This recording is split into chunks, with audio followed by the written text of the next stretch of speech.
जी मेरे सज्जनों, जी मेरे मित्रों ते जी माड़े गिराइयों, उम्मीद है सारे दोस्त खैरियत नाल होगे। एक नवी वीडियो नवा किस्से दे नाल तुहाडा डॉक्टर अब्दुल रहमान तुहाडी खिदमत दे विच दोबारा पेश। अज जनाब मेरे हाजी आलम लोहार साहब दे जिहड़े चाहण वाले ने ना, उन्हां दी एक शिकायत है ते मैं अज उन्हां दी शिकायत इस वीडियो दे विच जिहड़ी है ना क्लीयर करन लगा। लेकिन इस तो पहले अगर तुसी मेरे चैनल ते नवे आए हो तो सब तो पहले तुहाडे अगे रिक्वेस्ट है कि चैनल नूं सबसक्राइब करो, नाल दिते गए बैल आइकॉन दे बटन नूं दबाओ और इहदे नाल नाल सिर्फ यही वीडियो नहीं वेखनी, इहदे नाल जिहड़ियां पिछलियां वीडियो ने उन्हां नूं भी वेख के आना ते तुहानूं इंशाअल्लाह ताला इहदे नाल दी इनफॉर्मेशन फोक सिंगरां दी, हाजी आलम लोहार साहब दी, घमियारां दी, ये सारियां मेरी वीडियो दे विच तुहानूं मिलणगियां। उन्हां नूं जरूर वेख के आना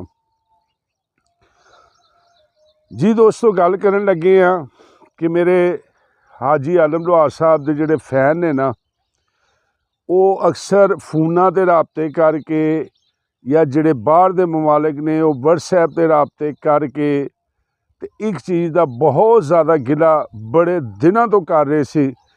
ते मैं सोचा कि उन्हों का यह गिला जिहड़ा ना अज मैं अपनी इस वीडियो दे विच अगलियां तिकर पहुँचाइए, क्यों कि मेरी शायद वीडियो वेख के ही उन्होंने साडे या इन्हां ते तरस आ जाए या कह लो कि शर्म आ जाए, वो कुछ ना कुछ जिहड़ा ना ये सोचण।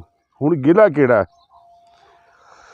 गिला ਇਹ ਵੇ कि जिस तरह तुसी हाजी आलम लोहार साहब दे या फोक सिंगरां दे जिहड़े ना फैन हो, इस तरीके मैं तुहानूं अपनी हर वीडियो दसना कि मैं भी हाजी आलम लोहार साहब दा तुहाडी तरह फैन हाँ। उहदे च यह है कि जदों हाजी साहब इस दुनिया तो गए तो वो दौर सी टेपां दा, तवियां दा या रेडियो दे कुछ रिकॉर्डिंग जिहड़ी हाजी साहब ने करवाई वो चीज़ां रहियां। लेकिन जेड़े ते हाजी साहब दे बहुत ज़्यादा अक्षर सी, उन्होंने वो टेपां, केसटां, रेडियो रिकॉर्ड, तवे, ये सब चीज़ां रखियां संभाल के।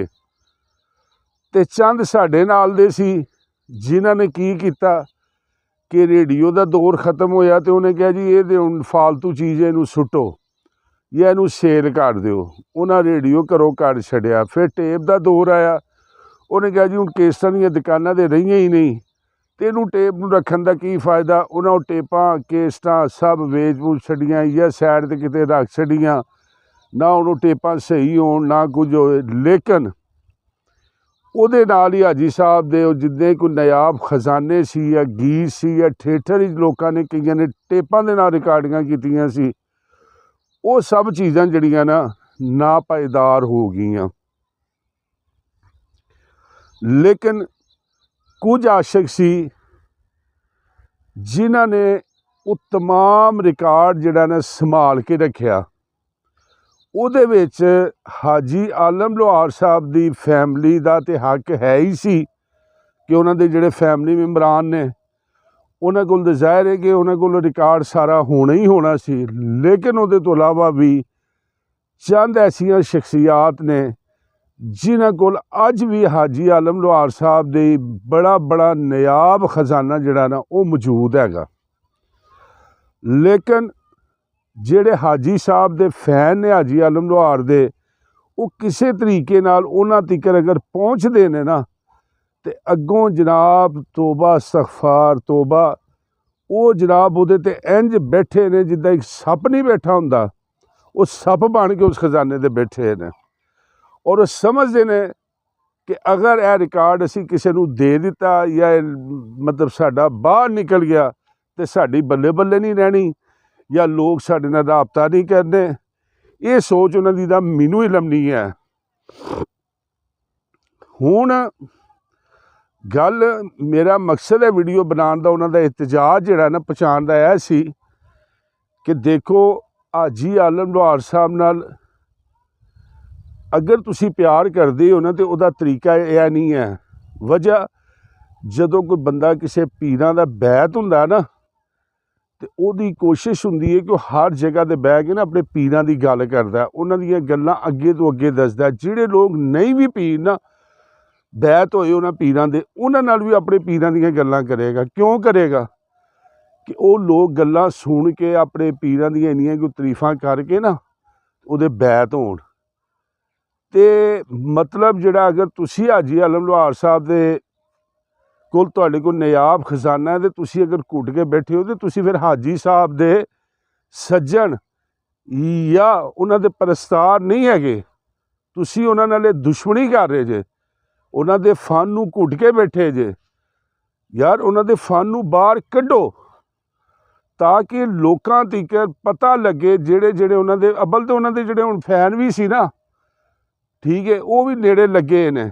ਉਹ ਵੀ ਸਾਰੇ 50 55 60 ਤੋਂ ਜ਼ਹਿਰੇ ਹਾਜੀ ਸਾਹਿਬ ਨੂੰ ਹੁਣ ਇੰਨਾ ਅਰਸਾ ਦੁਨੀਆ ਤੋਂ ਟੁਰ ਗਿਆ, ਅਤੇ ਫੈਨ ਉਹਨਾਂ ਦੇ ਕਿਹੜੇ? ਨਵੀਂ ਜਨਰੇਸ਼ਨ ਨੂੰ ਕੀ ਪਤਾ, ਠੀਕ ਹੈ। ਅਤੇ ਮਕਸਦ ਉਹਨੂੰ ਘੁੱਟ ਕੇ ਤੁਸੀਂ ਕਬਰ 'ਚ ਲੈ ਕੇ ਤੇ ਜਾਣਾ ਨਹੀਂ, ਜਾਂ ਉੱਤੇ ਲੈ ਜਾਓਗੇ ਕੇਸਟਰ ਕੂਸਟਰ ਲੈ ਜਾਣਾ। ਅਤੇ ਚੰਦ ਮੇਰੇ ਦੋਸਤ ਐਸੇ ਵੀ ਰਾਬਤਾ ਹੋਇਆ, ਦੋਸਤਾਂ ਨੇ ਸ਼ਿਕਾਇਤਾਂ ਕੀਤੀਆਂ। ਇੱਕ ਹਾਜੀ ਆਲਮ ਲੁਹਾਰ ਸਾਹਿਬ ਦਾ ਮਾਸ਼ਾਅੱਲਾ ਸ਼ਾਗਿਰਦ ਬਣਿਆ ਫਿਰਦਾ, ਉਹਦੇ ਨਾਲ ਰਾਬਤਾ ਕਰ ਲਵੋ। ਉਹ ਡਿਮਾਂਡ ਨਹੀਂ 20-30 ਹਜ਼ਾਰ ਰੁਪਈਆ ਕਰਨ ਲੱਗ ਜਾਂਦਾ। ਉਹ ਖੁਦਾ ਦੇ ਬੰਦਿਓ, ਤੂੰ ਸ਼ਾਗਿਰਦ ਹਾਜੀ ਆਲਮ ਲੁਹਾਰ ਦਾ, ਅਤੇ ਤੁਸੀਂ ਬਲੈਕਮੇਲਿੰਗ ਸ਼ੁਰੂ ਕਰ ਲਈ। ਉਹ ਜੀ ਰਿਕਾਰਡ 'ਤੇ ਹੈ, ਕੁਝ ਰਿਕਾਰਡਿੰਗ ਕੰਪਨੀਆਂ ਦੇ ਮੇਰੇ ਦੋਸਤ ਵਾਕਫ ਨੇ, ਉਹਨਾਂ ਨਾਲ ਗੱਲ ਕਰ ਲੋਗੇ। ਉਹ ਹੈ ਜੀ ਕੇਸਟ ਪਈ ਹੈ ਜੀ, ਕਿਤੇ ਨਾ ਕਿਤੇ ਲੱਭਾਂਗੇ। ਉਹ ਖਰਚਾ ਹੋਣਾ ਕੋਈ 20,000 ਹੋ ਜਾਏ। ਮੇਰੇ ਭਾਈ ਅਗਰ ਤੁਸੀਂ ਆਸ਼ਕ ਹੋ ਨਾ, ਤਾਂ ਇੰਝ ਦਾ ਜ਼ੁਲਮ ਇਹਨਾਂ ਆਸ਼ਿਕਾਂ ਨਾਲ ਨਹੀਂ ਕਰਦੇ। ਚੰਦ ਮਹਿਦੂਦ ਅੱਗੇ ਉਹਨਾਂ ਦੇ ਲੋਕ ਰਹਿ ਗਏ ਨੇ। ਬਾਕੀ ਇਹ ਜਿਹੜੇ ਨਵੇਂ ਨੇ ਨਾ, ਚਿਮਟਾ ਸਾਫਾ ਫੜਿਆ ਅਤੇ ਚੱਲ ਮੇਰੇ ਭਾਈ, ਇਹਦੇ ਨਾਲ ਉਹ ਚੀਜ਼ ਆਲਮ ਲੁਹਾਰ ਵਾਲੀ ਨਹੀਂ ਜੇ ਲੱਭਣੀ। ਅਤੇ ਘੁੱਟ ਕੇ ਬੈਠੇ ਰਹੋ, ਚੰਦ ਸਾਲ 2 5 10 ਹੋਰ ਹੋਣਗੇ, ਦੀ ਐਂਡ ਹੋ ਜਾਏਗਾ। ਬਸ ਇਹਨੂੰ ਕੱਢੋ। ਅਗਰ ਤੁਸੀਂ ਕੋਈ ਤੁਹਾਡੇ ਕੋਲੋਂ ਚੈਨਲ ਵਾਲਾ ਮੰਗਦਾ, ਉਹਨੂੰ ਦੇ ਦਿਓ, ਉੱਥੋਂ ਅਪਲੋਡ ਹੋਏਗਾ, ਹਾਜੀ ਸਾਹਿਬ ਦੇ ਸੁਣਨ ਵਾਲੇ ਉਹਨੂੰ ਸੁਣ ਲੈਣਗੇ। ਅਗਰ ਤੁਸੀਂ ਆਪਣਾ ਚੈਨਲ YouTube 'ਤੇ ਬਣਾਓ, ਉਹਦੇ 'ਤੇ ਅਪਲੋਡ ਕਰਦੇ ਰਹੋ, ਤਾਂ ਕਿ ਹਾਜੀ ਆਲਮ ਲੁਹਾਰ ਸਾਹਿਬ ਦੇ ਚਾਹਣ ਵਾਲੇ ਸੁਣਦੇ ਰਹਿਣ ਅਤੇ ਉਹਨਾਂ ਦੀ ਤਸਕੀਰ ਹੁੰਦੀ ਰਹੇ। ਇਹ ਵੀ ਨਹੀਂ ਕਰ ਸਕਦੇ। ਅਤੇ ਜਿਹੜਾ ਬੰਦਾ ਅਗਰ ਤੁਹਾਡੇ ਨਾਲ ਰਾਬਤਾ ਕਰਦਾ, ਅਤੇ ਕਮ ਸੇ ਕਮ ਉਹਨੂੰ ਤਾਂ ਗਰੀਬ ਨੂੰ ਗਾਣਾ ਗਰੀਬ ਨੂੰ ਦੇ ਦਿਓ ਕਿ ਚਲੋ ਯਾਰ ਤੂੰ ਭਾਈ ਅੱਗੇ ਨਾ ਕੱਢੀ, ਉਹ ਖੁਸ਼ ਹੋ ਜਾਏਗਾ। ਮੈਂ ਅੱਜ ਤੱਕ ਰੋਜ਼ੇ ਦੀ ਹਾਲਤ 'ਚ ਜਾਂ YouTube ਤੋਂ 1 ਰੁਪਈਆ ਨਹੀਂ ਲਿਆ, ਲੇਕਿਨ ਮੈਨੂੰ ਚੰਦ ਦੋਸਤਾਂ ਨੇ ਬੜੀਆਂ ਨਾਯਾਬ ਚੀਜ਼ਾਂ ਦਿੱਤੀਆਂ, ਮੈਂ ਫੌਰਨ ਚੁੱਕ ਕੇ ਆਪਣੇ ਚੈਨਲ ਤੋਂ ਅਪਲੋਡ ਕਰ ਦਿੱਤੀ। ਉਹਦਾ ਵੇਖਿਆ, ਯਕੀਨ ਕਰੋ ਦਿਲ ਖੁਸ਼ ਹੋ ਜਾਂਦਾ ਕਿ ਲੋਕ ਪਤਾ ਨਹੀਂ ਕਿਤੋਂ ਗਾਣਾ ਸੁਣ ਕੇ ਅਤੇ ਕਹਿੰਦੇ ਪਹਿਲੀ ਦਫਾ ਸੁਣਿਆ, ਅਤੇ ਲੋਕ ਦੁਆਵਾਂ ਦਿੰਦੇ ਅਤੇ ਖੁਸ਼ ਹੋ ਜਾਂਦੇ, ਅਤੇ ਮੇਰਾ ਦਿਲ ਇਹਦੇ 'ਚ ਖੁਸ਼ ਹੋ ਜਾਂਦਾ। ਅਗਰ ਕੋਈ ਤੁਹਾਡੇ ਇੱਕ ਗੱਲ ਤੋਂ ਤੁਹਾਡਾ ਕੋਈ ਮੁਸਲਮਾਨ ਭਰਾ ਖੁਸ਼ ਹੋ ਜਾਂਦਾ ਨਾ, ਤਾਂ ਇਸ ਤੋਂ ਵੱਡੀ ਕੋਈ ਗੱਲ ਨਹੀਂ। ਬਾਕੀ ਅੱਜ ਦੀ ਵੀਡੀਓ ਨੂੰ ਕਰਨੇ ਆ ख़त्म। ਅਗਲੀ ਵੀਡੀਓ ਦਾ ਇੰਤਜ਼ਾਰ ਕਰਨਾ, ਔਰ ਮੈਂ ਉਹ ਬੰਦੇ ਵੀ ਨਾਮੀਨੇਟ ਕਰਾਂਗਾ ਜਿਨ੍ਹਾਂ ਦੇ ਕੋਲ ਇਹ ਨਾਯਾਬ ਖਜ਼ਾਨਾ ਮੌਜੂਦ ਹੈ। ਇਹ ਹੁਣ ਮੈਂ ਤੁਹਾਨੂੰ ਅੱਜ ਦੱਸ ਕੇ ਚੱਲਿਆ, ਲੇਕਿਨ ਅਗਲੀ ਵੀਡੀਓ ਦੇ ਵਿੱਚ ਤੁਹਾਨੂੰ ਮੈਂ ਬੜੀ ਦੂਰ ਤੱਕ ਪਹੁੰਚਿਆ, ਔਰ ਉਹ ਬੰਦੇ ਨਾਮੀਨੇਟ ਕਰਾਂਗਾ। ਹਾਜੀ ਸਾਹਿਬ ਦੀ ਫੈਮਿਲੀ ਦਾ ਤਾਂ ਗੱਲ ਹੀ ਨਹੀਂ, ਲੇਕਿਨ ਉਸ ਤੋਂ ਇਲਾਵਾ ਚੰਦ ਮੈਂਬਰਾਨ ਐਸੇ ਨੇ ਜਿਨ੍ਹਾਂ ਕੋਲ ਹਾਜੀ ਆਲਮ ਲੁਹਾਰ ਸਾਹਿਬ ਦਾ ਬੜਾ ਨਾਯਾਬ ਖਜ਼ਾਨਾ ਮੌਜੂਦ ਹੈ, ਲੇਕਿਨ ਉਹ ਬਾਹਰ ਨਹੀਂ ਕੱਢਦੇ ਪਏ, ਉਹ ਦੱਸਦੇ ਨਹੀਂ ਪਏ। ਉਹਨਾਂ ਦੇ ਮੁਤਲਕ ਦੱਸਾਂਗਾ ਅਗਲੀ ਵੀਡੀਓ 'ਚ। ਉਮੀਦ ਹੈ ਮੇਰੀ ਇਹ ਵੀਡੀਓ ਦੋਸਤੋ ਤੁਹਾਨੂੰ ਪਸੰਦ ਆਈ ਹੋਏਗੀ। ਅਗਰ ਤੁਸੀਂ ਹਾਜੀ ਸਾਹਿਬ ਦੇ ਚਾਹਣ ਵਾਲੇ ਹੋ, ਇਸ ਵੀਡੀਓ ਨੂੰ ਜ਼ਿਆਦਾ ਤੋਂ ਜ਼ਿਆਦਾ ਸ਼ੇਅਰ ਕਰਨਾ, ਆਪਣੇ ਤੱਕ ਕਰਨਾ ਰੱਖਣਾ, ਠੀਕ ਹੈ। ਚੈਨਲ ਨੂੰ ਸਬਸਕ੍ਰਾइब करना और मेरी अगली वीडियो का इंतज़ार करना। जब तक दियो इजाज़त, रब राखा।